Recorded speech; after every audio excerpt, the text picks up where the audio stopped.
Hello everyone. इस video में हम लोग जानेंगे इम्पैक्ट फैक्टर क्या होता है रिसर्च में और साइटेशन का मतलब क्या होता है। सबसे पहले हम लोग इम्पैक्ट फैक्टर को जनरल लैंग्वेज में या सिंपल लैंग्वेज में समझते हैं।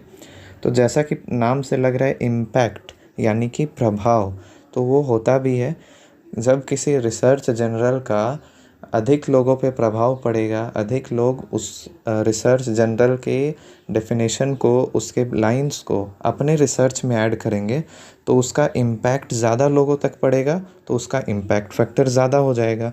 अब उसको निकाला कैसे जाता है, उसको हम लोग इस डेफिनेशन से समझ सकते हैं। डेफिनेशन कहता है average number of citation received in a particular year by paper published in the journal during the 2 preceding years.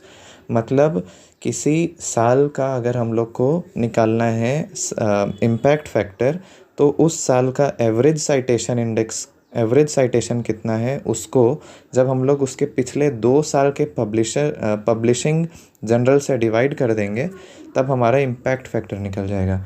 जितना ज़्यादा इम्पैक्ट फैक्टर होगा उसका मतलब उतना विश्वसनीय है हमारा रिसर्च और उतने ज़्यादा लोगों तक पहुंचा है।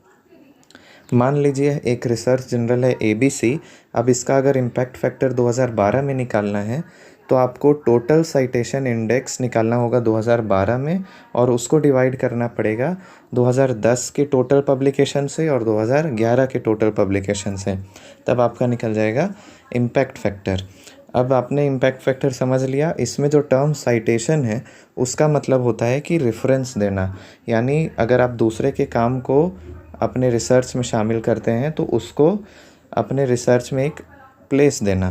तो उसके लिए आप लोग क्या करते हैं, जैसे मान लीजिए APA स्टाइल में लिखा हुआ है, इसमें पहले मैंने हमारे मान लीजिए एक रिसर्च के बुक से सरोज सिंह का मैंने कोई डेफिनेशन उठाया और उसको अगर अपने रिसर्च में शामिल कर रहा हूँ तो फिर मेरा जो साइटेशन इंडेक्स होगा वो कुछ इस तरह का होगा, जिसमें उनका लास्ट टाइटल लिखेंगे, फर्स्ट नेम, फिर कौन से ईयर में उनका बुक पब्लिश हुआ है, कौन सा बुक है और कौन से पब्लिकेशन में उनका बुक पब्लिश हुआ है उसको लिखेंगे। ये साइटेशन का APA स्टाइल है, और भी स्टाइल होते हैं इसके, ठीक है।